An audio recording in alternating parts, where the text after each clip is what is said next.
اب اللہ نے اپنی جو صفات بیان کی ہیں وہ بہت مہربان اور نہایت رحم کرنے والا, تو اس میں ڈرنے کا تو کوئی, پھر ڈریں کیوں بھائی جب اللہ رحم کرنے والا ہے. کیسی رحمت ہے؟ حدیث میں آتا ہے کہ جب اللہ نے اس کائنات کو بنایا, دیکھو جب بھی کوئی نیا ملک بنتا ہے تو ایک قانون بنتا ہے نا, دستور بنتا ہے, آئین بنتا ہے, کیا خیال ہے کیا ہو گیا بھائی؟ ایسا ہوتا ہے کہ نہیں ہوتا؟ جب بھی کوئی نئی ریاست وجود میں آتی ہے تو قانون بنتا ہے کہ بھائی اس ریاست میں اس آئین کے تحت سب سے پہلے یہ لکھا جاتا ہے یہ ایک لبرل حکومت ہوگی یا مذہبی حکومت ہوگی, کیا خیال ہے, جمہوری طرز پہ ہوگا یا آمریت اس میں رہے گی, بادشاہت ہے یا جمہوریت ہے, سب چیزیں طے ہو جاتی ہیں. تو نبی صلی اللہ علیہ وسلم نے ارشاد فرمایا کہ اول ما خلق اللہ القلم, جب اللہ نے اس کائنات کو بنایا نا تو کائنات بنانے کے بعد اب اس کے لیے آئین لکھنا تھا, اللہ نے آئین تیار کرنا تھا نا, ایک لا کہ کیا کیا کس اصول کے تحت اس کائنات کو میں چلاؤں گا. تو لکھنے کے لیے سب سے پہلے کیا چاہیے؟ قلم. یہ ہمیں سمجھانے کے لیے مثالیں دی گئی ہیں. تو اول ما خلق اللہ القلم, اللہ نے سب سے پہلی چیز کیا بنائی؟ قلم. اب یہ دستور, اب اللہ کو الیکشن کرانے کی ضرورت نہیں ہے, سینٹ سے منظور کرانے کی ضرورت نہیں ہے, خود ہی اللہ نے اپنے لیے آئین بنایا جس آئین کا اللہ پابند ہوگا. عجیب دیکھو, یعنی اللہ دستور لکھ رہے ہیں کس کے لیے؟ اپنے آپ کو پابند کرنے کے لیے. خود اللہ اپنے آپ کو پابند کرنے کے لیے کہ میں ان اصولوں کا پابند رہوں گا. یہ تعبیرات ہیں. فرمایا سب سے پہلی چیز جو اللہ نے اس قلم سے لکھی ہے, سب سے پہلی چیز بنائی قلم, اور اس سے کیا لکھا؟ سب سے پہلا لفظ جو اللہ نے لکھا ہے سبقت رحمتی علی غضبی, کہ میری رحمت میرے غصے پر غالب رہے گی. میری رحمت میرے غصے پر, یعنی اصول قیامت تک کے لیے اللہ نے ہمیشہ کے لیے بنا دیا. کیا مطلب؟ رحمت کی کوئی ریزن نہیں ہوگی. بات آ رہی ہے سمجھ میں؟ غالب کا مطلب یہی ہے نا بھائی, غصے کے موقع پہ غصہ آئے گا, سب کو آتا ہے, اللہ کو بھی غضب آئے گا غضب کے موقع پہ, لیکن رحمت غالب رہے گا. کیا مطلب؟ رحمت کسی ریزن کی محتاج, یعنی کسی پہ ترس کھاؤں گا, رحم کروں گا, اس کا کوئی سبب, یعنی ضروری نہیں کہ کسی نے کچھ اچھا کیا ہو تو میں اس پہ رحم کروں, ویسے ہی رحم کروں گا. اور غضب پر رحمت غالب کا مطلب بعض دفعہ ایسا بھی ہوگا کہ ایک پہلو اس کا تقاضا کرتا ہے کہ اس پہ رحم کیا جائے, اور ایک پہلو سے دیکھا جائے تو اس پہ یہ غضب کا مستحق ہے, تو رحمت والے پہلو کو ایسے موقع پہ کیا کر دوں گا؟ بولو بھائی, غالب. رحمت والے پہلو کو کیا کر دوں گا؟ غالب. تو یہ نہیں کہا کہ میرے اندر غضب ہی نہیں ہے, غضب کبھی پھر تو جہنم ہی نہ بناتا اللہ تعالیٰ, نافرمانوں کو کبھی سزا دیتا ہی نہیں. کیا مطلب؟ رحمت کے آثار زیادہ مرتب ہوں گے, معاف کرنے کا عنصر زیادہ رہے گا, سزا دینے کا عنصر ختم نہیں ہوگا, کم ہوگا. تبھی دیکھو قرآن میں آتا ہے وَيَعْفُو عَنْ كَثِيرٍ, فرمایا بہت ساری مصیبتیں تمہاری بدعمالیوں کی وجہ سے آتی ہیں, لیکن ساتھ ساتھ یہ بھی بتا دیا وَيَعْفُو عَنْ كَثِيرٍ, ساری بدعمالیوں کی سزا میں نہیں دیتا, بہت ساری خطائیں کیا کرتا ہوں؟ معاف کرتا ہوں. یعفو مٹا دیتا ہوں. ہمیں تو بہت تھوڑی غلطیوں کی سزا مل رہی ہوتی ہے, اس پہ ہم اتنا چیخ رہے ہوتے ہیں, سب غلطیوں کی ملنا شروع ہو جائے تو کسی قابل ہی نہ رہیں. زیادہ تر کیا کر رہا ہوں؟ معاف, اور وہ بھی بغیر, یعنی بغیر وجہ کے. اور اگر معافی کی وجہ ہو, یعنی غلطی کر کے توبہ کر لی, پھر یہ اللہ نے اپنے اوپر لکھ دیا ہے کہ توبہ کرنے والے کو کیا کروں گا؟ آئین میں کیا لکھا ہے اللہ نے؟ جو توبہ کرے گا تو اپنے اوپر معافی کو کیا کر لیا اللہ نے؟ واجب, توبہ کو واجب کر لیا. 99 سال تک کوئی گناہوں میں مبتلا رہے, 99 سال میں اس کافر کو خیال آیا آج میں توبہ کر کے اسلام کی طرف آتا ہوں, آج میں گناہوں سے توبہ کرتا ہوں, تو اس کے آنے میں تو دیر ہو سکتی ہے, اللہ کے معاف کرنے میں دیر نہیں ہو سکتی. کیسے عجیب الفاظ ہیں حدیث کے, یا عبادی لو بلغت ذنوبک عنان السماء ثم استغفرونی لغفرت لکم ولا ابالی. یہ لا ابالی کے الفاظ بڑے عجیب ہیں. نبی نے فرمایا کہ اللہ تعالیٰ کہتے ہیں کہ اے میرے بندو, اگر تم گناہ کر کر کے زمین اور آسمان کے خلا کو پر کر دو, بھر دیا تم نے گناہوں سے, اب سچے دل سے توبہ کر رہے ہو, اللہ اب سے اپنی زندگی کیا کر رہا ہوں میں؟ توبہ کا مطلب یہ نہیں استغفار کی تسبیح ہو, یا اللہ اب جو کچھ ہو چکا معاف کر دے, آئندہ نہیں کروں گا.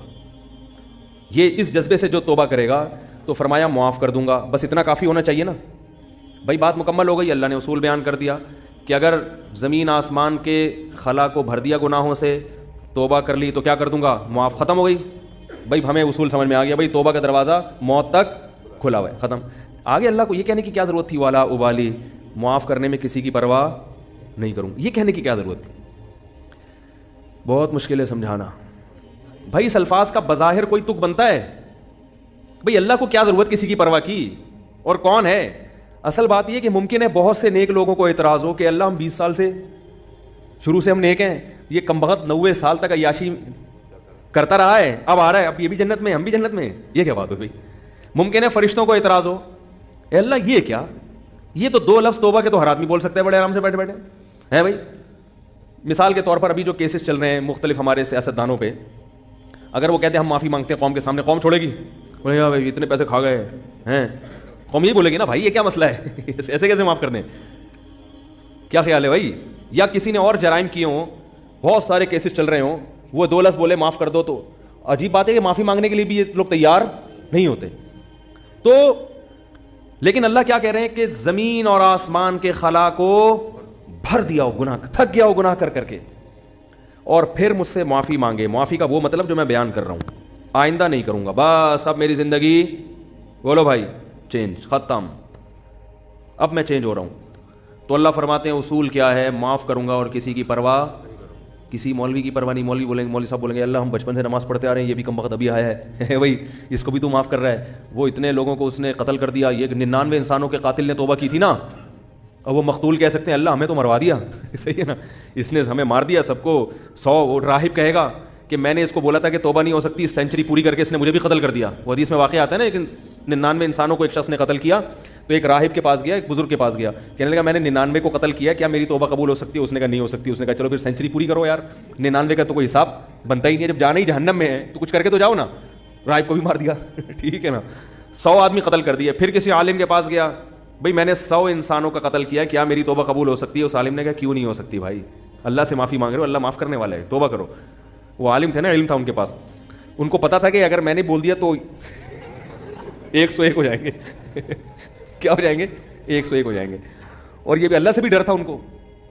تو فرمایا اللہ ابالی، اللہ کہتے ہیں مجھے کسی کی پرواہ نہیں ہے، کیونکہ یغفر لمن یشاء، میں کوئی جمہوری طرز کا حاکم نہیں ہوں کہ الیکشن سے مجھے سلیکٹ کیا ہو، مجھے مخلوق کے سامنے جواب دینا ہو کہ بھائی کیوں. اصل میں اس کی وجہ یہ تھی کہ دیکھو نا ایکچولی اگر ہم اس طرح سے معافی کا آپشن نہ رکھیں تو پھر تو کوئی توبہ کرے گا ہی نہیں، اس لیے ایکچولی اس میں نہ اللہ فرماتے ہیں مجھے اس کی ضرورت نہیں ہے، میں خدا ہوں، تمہارے مشورے سے میں خدا نہیں بنا، ٹھیک ہے نا.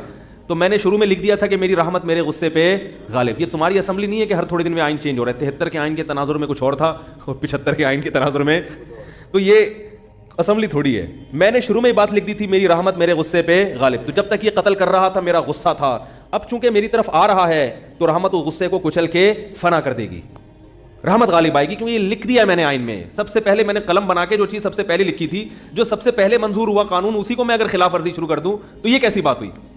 تو لا ابالی، کسی کی پرواہ نہیں کروں. تو لیکن یاد رکھو توبہ کا دروازہ تو کھلا ہوا ہے، لیکن توبہ کی توفیق بسا اوقات سلب ہو جاتی ہے گناہ کر کر کے. توبہ میں تاخیر نہ کیا کرو اس چکر میں کہ ہم بھی جب 99 کے ہو جائیں گے تو ہم بھی توبہ کر لیں گے، کیونکہ 99 تک پہنچنے کا یقین نہیں ہے، کچھ پتہ نہیں کب موت آ جائے. اور دوسری بات یہ کہ ضروری نہیں کہ ہمیشہ توبہ کا جذبہ بھی پیدا ہو. ابھی اگر جذبہ ہے، یہ جذبہ ضروری نہیں کہ برقرار رہے. لوگ ایمان کے ڈاکے دار بیٹھے ہوئے ہیں جو آپ کا ایمان سلب کر لیں گے، آپ کو توبہ کی اہمیت ہی دل سے ختم ہو جائے گی. بعض دفعہ دل گناہوں میں اتنا مست ہو جاتا ہے کہ انسان توبہ کا تصور ہی، تبھی بوڑھوں میں توبہ کا ریشو کم ہوتا ہے، جوانوں میں زیادہ ہوتا ہے. یقین نہ آئے تو دیکھ لو سروے کر کے، بوڑھے لوگ اسلام کم قبول کرتے ہیں، جوانوں میں اسلام قبول کرنے کا ریشو زیادہ ہے. حالانکہ جوانی میں جو غیر مسلم اسلام لا رہا ہے اس کی عیاشیاں چھوٹ رہی ہیں. کیا خیال ہے؟ بوڑھے کے لیے تو اسلام آسان ہے نا بھائی، جو کفر کی حالت میں آپ نے عیاشیاں کی، بڑھاپے میں تو اب وہ عیاشیاں نہیں ہو سکتی. اب اسلام لانے میں کیا جا رہا ہے؟ صرف کلمہ پڑھو، پھر بھی نہیں پڑھتے ہو. بڑھاپے میں اسلام لانا آسان ہے مگر اسلام لانے کا ریشو کم ہے. اس سے پتہ چلتا ہے دیکھنے میں آسان ہے، حقیقت میں آسان نہیں ہے، کیونکہ قوت فیصلہ ختم ہو جاتی ہے. جوانی میں عیاشی آسان ہے مگر توبہ بھی بظاہر مشکل ہے، مگر حقیقت میں کیا ہے؟ آسان. اس کی ایک سائنٹیفک لاجک بھی ہے. وہ لاجک یہ ہے کہ انسان جب جوان ہوتا ہے تو گناہ کی طرف جیسے اس کی رغبت بہت زیادہ ہوتی ہے، اس کی بریکیں بھی اسی حساب سے مضبوط ہوتی ہیں. دیکھو نئی گاڑی کا ایکسیلیٹر جیسے تیز ہوگا نا، بریکیں بھی کیا ہوں گی؟ کیا ہو گیا بھائی؟ نئی گاڑی کا ایکسیلیٹر ایسا ہوتا ہے کہ ادھر اشارہ کیا، پاؤں رکھا اور زوں کر کے بھاگی، تو بریک بھی ذرا سی آپ اشارہ چاہیے بریک کو، ایک دم ٹھا کر کے رکے گی. کیا خیال ہے؟ الٹ جائے گی مگر چلے گی نہیں آگے. اعصاب مضبوط ہوتے ہیں انسان کے جوانی میں.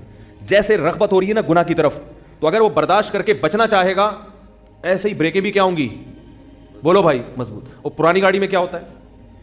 پورا ایکسیلیٹر پہ پاؤں رکھ کے کھڑے ہو جاؤ، پھر وہ ڈگ ڈگ ڈگ کر کے چلے گی آگے. جس طرف آپ جانا چاہ رہے ہو ادھر جائے گی، سوچے گی پہلے جانا ہے کہ نہیں جانا ہے بھائی. جائے گی، ڈگ ڈگ ڈگ ڈگ ڈگ آواز آئے گی، شور زیادہ مچائے گی، کام کم کرے گی. شور بہت مچائے گی، ہاں ہاں آوازیں آ رہی ہیں، آدمی کہے گا پتہ نہیں شاید میں نائٹ رائڈر میں بیٹھا ہوا ہوں. پھر وہ اتنی آرام سے پک اپ پکڑے گی پھر جب آپ نے بریک لگائی 5-10 کو بھیڑتے ہوئے 25-30 تو بندے مارے گی آگے جا کے. میں نے ایک دفعہ پرانی گاڑی خریدی تو مجھے پہلے تجربہ نہیں تھا کہ کس طرح سے ٹوپیاں کرائی جاتی ہیں نا, تو وہ میں نے کہا چلو ہاتھ صاف کرنے کے لیے اچھی ہے. تو میں جب وہ ڈرائیور جو بیچ رہے تھے نا گاڑی, ان کے ساتھ سائڈ پہ بیٹھا, اچھا میں گاڑی چلانے کے لیے بیٹھا, میں نے کہا چیک کروں, تو ایکسیلیٹر کا یہی حال تھا جو میں نے آپ کو بتایا. انہوں نے زمین آسمان کے قلابے ملا دیے گاڑی کی تعریف. یہ گاڑی 78 کرولا ہے, 78 کرولا جو ہے نا, ساری ٹیکسیوں میں یہی چل رہی ہے 78 کرولا, نام تھا بھائی 78 کرولا کا. ہم نے کہا چلو یار میں 75 کا ہوں تو 78 کی پھر بھی ہم سے تو نہیں ہے. تو ہم نے کہا ہاتھ صاف کرنے کے لیے اچھی ہے. اب ہم جب بیٹھے تو اس میں عجیب عجیب چیزیں آ رہی ہیں. تو میں نے جب سب سے زیادہ جب مجھے دھچکا لگا نا, بریک لگائی تو نہیں لگی. تو انہوں نے کہا اس کی بریک 3-4 دفعہ لگائیں گے تو لگے گی 3-4 دفعہ لگائیں گے تو لگے گی. میں نے کہا کوئی بندہ سامنے آ گیا تو یہ گاڑی میں لکھ کے لگاؤں میں آگے کہ تیسری دفعہ میں لگے گی. بھائی آپ اتنا فاصلہ گاڑی سے رکھیں کہ تیسری دفعہ میں آپ یعنی ٹکر ہوئی تو آپ کی ذمہ. میں نے کہا آگے اس پہ کیا لگا دو, بورڈ لگا دو کہ بھائی یہ تیسری دفعہ میں لگے گی. میں نے کہا لے پکڑ بھائی اپنی گاڑی, یہ 78 کرو, ہم 75 کے اس سے اچھے ہیں, اللہ کا شکر ہے. کیا خیال ہے, ہم 75 کے اس سے, اللہ کا ہماری پھر بھی پہلی دفعہ میں لگ جاتی ہے بریک. تو انسان کی عمر, مقصد بوڑھوں کا مذاق اڑانا ہرگز نہیں ہے, لیکن ایک حقیقت ہے کہ جب انسان کی عمر زیادہ ہوتی ہے تو اس کی میں اندر خواہشات تو کم ہوتی ہیں, لیکن اگر کسی طرف اس کا دل مائل ہو گیا تو بریک نہیں لگی. اس میں اعصابی قوت نہیں ہوتی, وہ روک نہیں پائے گا اپنے آپ کو. اسی وجہ سے وہ اگر بدنظری جوانی میں نہیں چھوٹی تو بڑھاپے میں نہیں چھوٹتی. جوانی میں آپ کنجوس سے تو بڑھاپے میں سخی نہیں ہو سکتے, یہ دماغ میں رکھو, ٹھیک ہے نا. جوانی میں آپ نے اچھے کام نہیں کیے تو بڑھاپے میں آپ تیر نہیں مارو گے. یہ جو بوڑھے ہمیں مسجدوں میں نظر آتے ہیں یا اچھے کام کرتے ہوئے, یہ وہ ہوتے ہیں جنہوں نے جوانی اچھی گزاری ہوتی ہے. بڑھاپے میں فلمیں دیکھنے کا شوق بڑھتا ہے, یاد رکھو. بوڑھوں میں جو انٹرنیٹ پر بیہودہ فلمیں دیکھنے کا رجحان ہے وہ زیادہ ہے ان بوڑھوں میں جن کو جوانی میں یہ چسکے لگ چکے تھے. حالانکہ ان کو وہ لذت نہیں آتی, وہ مزہ نہیں آتا, مگر ان سے برداشت نہیں ہوتا. جس نے جوانی میں کنٹرول کر کے چھوڑ دی, بڑھاپا اچھا گزرے گا اس کا. تو بریک جو ہے نا, جیسے آپ کا ایکسیلیٹر تیز ہے تو بریکیں بھی ابھی کیا ہیں, مضبوط ہیں. تو یاد رکھو, اسی طرح غیر مسلم وہ اس کو عیاشی نظر آتی ہے کفر میں, لیکن اسلام لانے والے بھی کیا ہوتے ہیں, جوان ہی ہوتے ہیں زیادہ تر. جوانوں کو عیاشی بھی, لیکن وہ چھوڑ دیتے ہیں, برداشت کرتے ہیں سب. بڑھاپے میں اسلام بہت آسان ہے, مگر بوڑھوں میں اسلام کا ریشو ختم تو نہیں ہے لیکن بہت کم ہے. وہ نہیں آتے, وہ کہتے ہیں چھوڑو یار ایک زندگی گزارنے بس. حالانکہ ان کو پتہ ہے کہ ہم غلط مذہب پہ تھے, کیا جا رہا ہے کلمہ پڑھنے میں بھائی. اب آپ کو تو اب ساری زندگی نماز کا بھی نہیں, ہم کہیں گے حج بھی اب اس بڑھاپے میں فرض نہیں ہوگا, کچھ بھی نہیں کرنا ہے, ایک کلمہ پڑھنا ہے, 5 ٹائم نمازیں شروع کر دینی ہے. رمضان کے روزوں میں بھی رعایت ہو گئی ہے کہ جو بہت زیادہ بوڑھا ہو وہ فدیہ بھی دے سکتا ہے. کچھ بھی نہیں کرنا, کلمہ پڑھنا ہے اور اسی گھر میں رہ لو. یہ تھوڑی کہہ رہے خاندان کو چھوڑ کے جاؤ, لیکن ایک کلمہ زبان سے نہیں نکلے. وہ قوت فیصلہ ختم ہو گئی, کانفیڈنس ختم ہو گیا, اور ذرا سی بھی مخالفت برداشت کرنے کی صلاحیت نہیں رہی. تو اس لیے اس امید پر کہ اللہ 99 سال میں توبہ قبول کرتا ہے, 99 کا انتظار مت کرو. اور ایک بات یہ بھی رکھو کہ توبہ تو قبول ہوگی, مگر وہ مقام نہیں ملے گا جو اس شخص کا ہے جو شروع سے دین پہ چلتا آ رہا ہے. سمجھ میں آ رہی ہے بات, جو شروع سے دین, کیونکہ وہ کئی سال سے نماز پر ہے تو وہ اتنا آگے جا چکا ہے کہ اب آپ نے ٹریک چینج کر تو دیا, جہنم والا ٹریک نہیں اب جنت والا ہے, لیکن وہ بہت آگے جا چکا ہے اور آپ اس سے بہت پیچھے ہو, بہت پیچھے. وہاں تک اب وہ نکل گئے آگے. تبھی قرآن میں آتا ہے والسابقون السابقون اولئک المقربون. کچھ لوگ اہل جنت میں سے ہوں گے اور کچھ سابقین میں سے ہوں گے جو جنت میں بھی بہت آگے جا چکے ہوں گے. تو اسی وجہ سے نبی نے فرمایا نا, قیامت کے دن اللہ 7 آدمیوں کو عرش کے سائے میں جگہ دے گا. ان میں ایک وہ بھی ہے شاب نشا فی عبادت اللہ عز وجل, جس نے جوانی میں اللہ کی اطاعت کی ہو. تو توبہ تو سب کی قبول ہے, 99 سال میں بھی جاؤ گے جنت میں, جہنم میں نہیں جاؤ گے, لیکن درجات میں بہت زیادہ بولو بھائی فرق ہوگا. اس لیے میں نے اکثر دیندار دیکھے ہیں, ایک ہم بچپن کی بات کر رہا ہوں کہ 25-26 سال کی عمر میں ہمارے, میں تو چھوٹا تھا اس وقت, وہ ان کی عمر 25 سال تھی, انہوں نے توبہ کی, دین پر آ گئے, اب تک قائم ہے الحمدللہ. ان کو افسوس ہوتا تھا کہ میں نے جو 10 سال کی عمر ضائع کی اس کی کسی طرح تلافی ہو جائے. صرف 10 سال ان کے ضائع ہوئے تھے, 15 سے لے کے 25 سے بالغ ہو جاتا ہے انسان 15 میں. اس 10 سال پہ ان کو کیا ہوتی تھی, ندامت. تو یہ سچی توبہ کی علامت ہوتی ہے کہ انسان کو پچھلے پر ندامت ہو کہ یار وہ ٹائم بھی نکل گیا ہاتھ سے, کہاں تک پہنچ چکے ہوتے. میں نے کہا یہ سچی توبہ کی علامت ہے. میں نے کہا اس کی تلافی اب یہ ہو سکتی ہے کہ جو 10 سال ایک نارمل آدمی جتنی عبادت کرتا ہے, آپ اگلے 10 میں اس سے ڈبل کر لو. کیا خیال ہے بھائی, یہی ہو سکتا ہے. جیسے گلوکار نے توبہ کی تھی نا, واقعہ میں اکثر سناتا ہوں, زندگی گانوں میں گزاری. تو ہمارے حضرت کے پاس آئے تھے, ان کا انتقال ہو گیا, تو انہوں نے حضرت سے کہا کہ میں نے زندگی گانوں میں گزاری, گانے گاتا رہا میں, اچھی آواز تھی میری, تو اب مجھے خیال ہوا کہ توبہ تو اللہ نے قبول کر لی ہے, جنت کے ٹریک پر تو انشاءاللہ چل پڑے, لیکن پچھلی کی تلافی بھی ہونی چاہیے.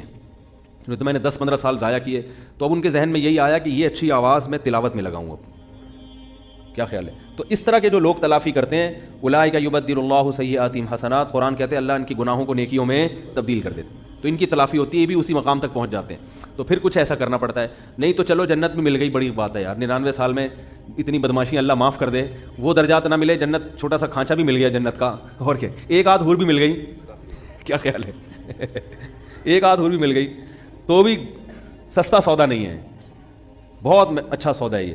تو اللہ تعالیٰ ہم سب کو اپنی رحمت کا مستحق بنائے. یہ جو بات تھی ادھوری رہ گئی ہے کہ جب اللہ رحمت ہے اس میں اتنی, تو ہمیں ڈراتا کیوں ہے؟ تو اصل میں اللہ اپنے آپ سے نہیں ڈراتا, اپنی نافرمانی سے ڈراتا ہے, کہ جو اتنا رحیم ہے, اتنا کریم ہے, وہ معاف کرے گا, لیکن ہر چیز کی ایک لمٹ ہوتی ہے. اس لمٹ سے آگے کراس کرو گے تو پھر اس کا غضب جوش, کیونکہ غضب ختم نہیں ہوا ہے اس میں, اس لیے اللہ ڈرا رہا ہے کہ اللہ کی نافرمانی سے ڈرو. یخشون ربہم بالغیب, جو اپنے رب سے بغیر دیکھے ڈرتے ہیں. کیا مطلب؟ رب کی نافرمانی سے ڈرتے ہیں, گناہ سے ڈرتے ہیں.